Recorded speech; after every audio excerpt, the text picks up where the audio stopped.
Welcome to What the Paper Said, in which I, Patrick Crozier, skim through the Times from 100 years ago, read some of the articles and comment on the ones I find interesting. In this episode, the week ending 5th of November 1922, a real fascist comes to power, a British Prime Minister talks about balancing the budget, an economist talks about balancing the budget, some women stayed to hear the gory details, a man dies, some books are sold, and communists manage to lose their own rigged election. Last week I started with Italy, promising that one day it would become apparent why I had done so. Today is that day.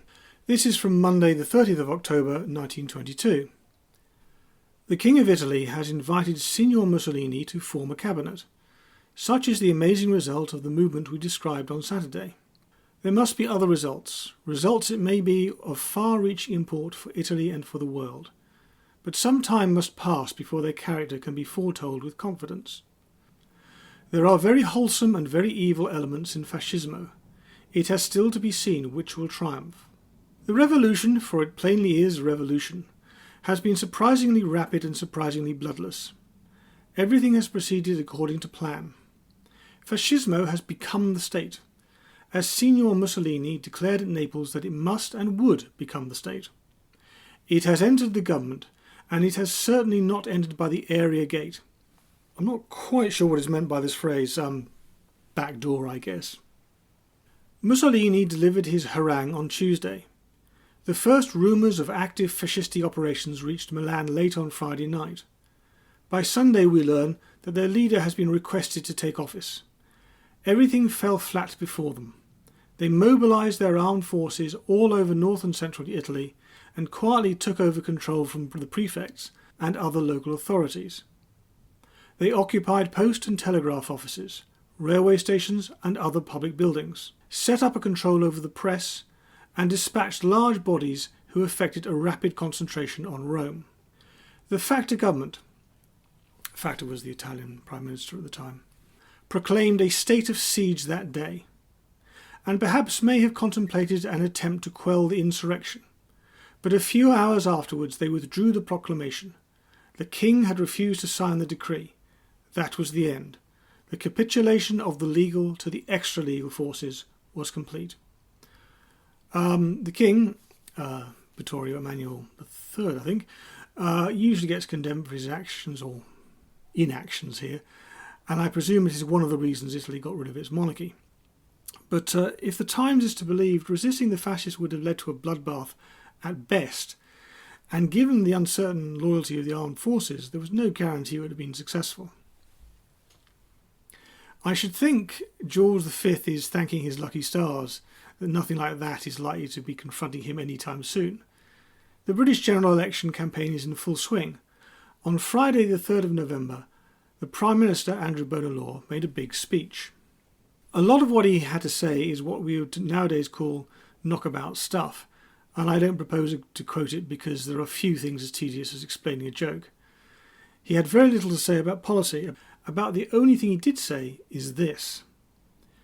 Let me say a word now about what I regard as really the most important part in the general scheme I have in mind of getting trade improved by increased confidence, by the sense that we are free from sudden alarms and excursions. The important thing is to cut down expenditure. Without that there can be no reduction of taxation. My friend the new Chancellor of the Exchequer, this is a chap called Stanley Baldwin, who has many points of great strength, you will find him adequate to his task, has the same weakness that I have, of saying what he thinks at any given time. In his speech he indicated that, so far as he could judge by the explanation he has made, it will be difficult to do more than balance the budget. I think he is right to say that. It is easy to make promises. Every opposition, nearly all through my experience, has been lavish with them. Off the top of my head, the last time a budget, or a British budget, was balanced was in about 2000, and before that 1988. Andrew Bonar is not the only one vexed about budget deficits. In two articles spread over Monday and Tuesday, a writer only referred to as a correspondent has this to say. With the commencement of hostilities in 1914, the world probably unwittingly entered upon the greatest financial gamble in history. It started with the printing by embarrassed governments of paper money. It was done somewhat cautiously at the commencement, but a gamble, however small, once begun, invariably gathers momentum. On Tuesday he says this: "Undoubtedly an essential of sound finance is for all countries to balance their budgets, in other words, for revenue to exceed expenditure. Britain has accomplished this exceedingly rare task in post-war finance, but the burden placed on the people in taxes is more than they are able to bear. People are groaning under the oppressive weight." He goes on: "It is impossible to get back to the old gold standard par value, because the world is so many millions poorer through the destruction of wealth, caused by the war and replaced by fictitious paper money. The world can get rid of much of the paper money by devaluation. In other words, the percentage of notes to gold must be higher, for no other reason than to account for the surplus paper money remaining after devaluation has taken place. I hope you're reading this, Mr. Churchill. There is something about this I don't entirely understand. Before the war, an ounce of gold was about £4 or 80 shillings. But the current price in 1922 is 93 shillings an ounce. It's a devaluation for sure, but it's not that great a devaluation.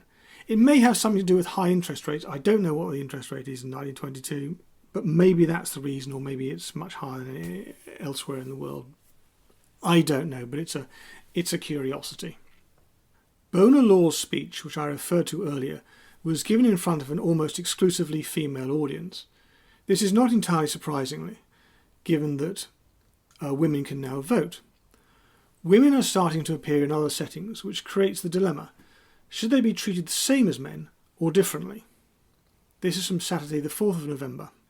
In an action for alleged slander, which came before Mr. Justice McCarty and a common jury in the King's Bench Division yesterday.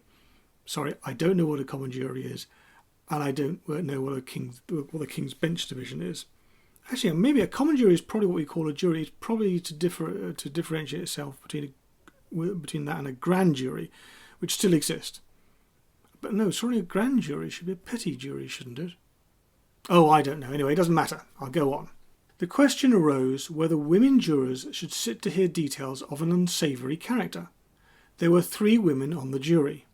Mr. Justice McCarty said that it raised a question of principle whether women were to be jurors only when a case was pleasant.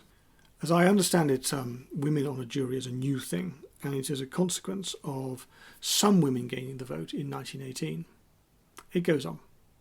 Addressing the 3 ladies of the jury, his lordship said, "The question at issue in this case involves relations between 2 men. It will involve sexual points of the gravest indelicacy, questions which even men would hesitate to discuss amongst themselves. If the ladies of the jury, or any one of them, desires to remain in that body, so be it. But if the ladies prefer that their places be taken by men, I will assent to their request." A little reminder that in those days homosexual acts between men were illegal. Having said that, it is remarkable how rarely gross indecency cases, as they were known then, made it into the papers, perhaps because they rarely made it into court. Who knows? I don't. It goes on.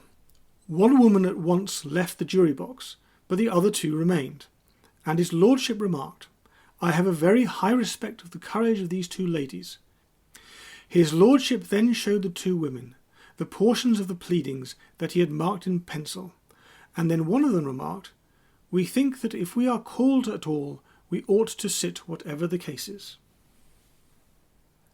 Monday the 30th of October brought some sad news. Mr. Edwin A. Pratt, who died suddenly at Esher on Friday aged 68, was for 10 years a member of the editorial staff of the Times, his appointment being the first to be made by the late Mr. Moberly Bell. In that capacity he showed the same patient industry which is conspicuous in his numerous published works.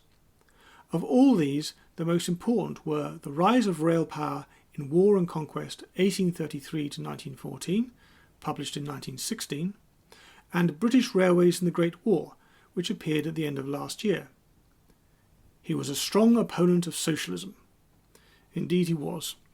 One of his books, one that the Times chooses not to mention, and one that I happen to possess, was The Case Against Railway Nationalisation, which is a fierce rebuttal of the arguments being put forward in favour of state-owned railways before the First World War. Talking of old books, this is also from Monday.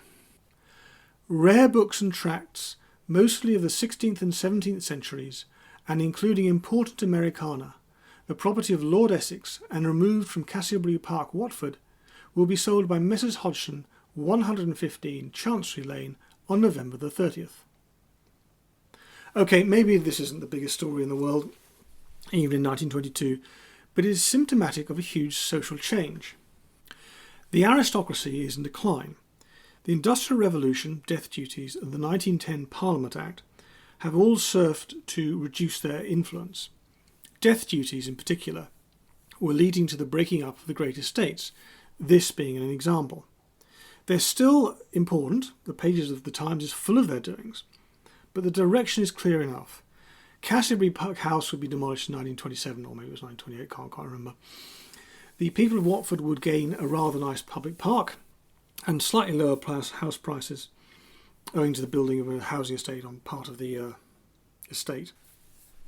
Why the Earls of Essex would choose to have their estate in Hertfordshire is anyone's guess. Or maybe it isn't.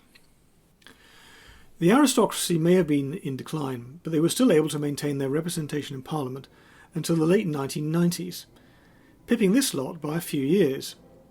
This is from Wednesday the 1st of November. According to a message from Moscow, the state political department arrested in the Petrograd district all the independent candidates put forward by the workers for the elections to the Soviet 3 days before the election. The arrested workers number 35 and are accused of secretly belonging to anti-revolutionary parties. At Kolpino, it's a suburb of Petrograd, the factory workers boycotted the elections, and only communist representatives of the house committees and soldiers of the local garrison voted. A large number of the Petrograd workers refused to vote on account of the pressure of communist organisations, which threatened reprisals and the dismissal of those who would not vote for the candidates on the official communist list.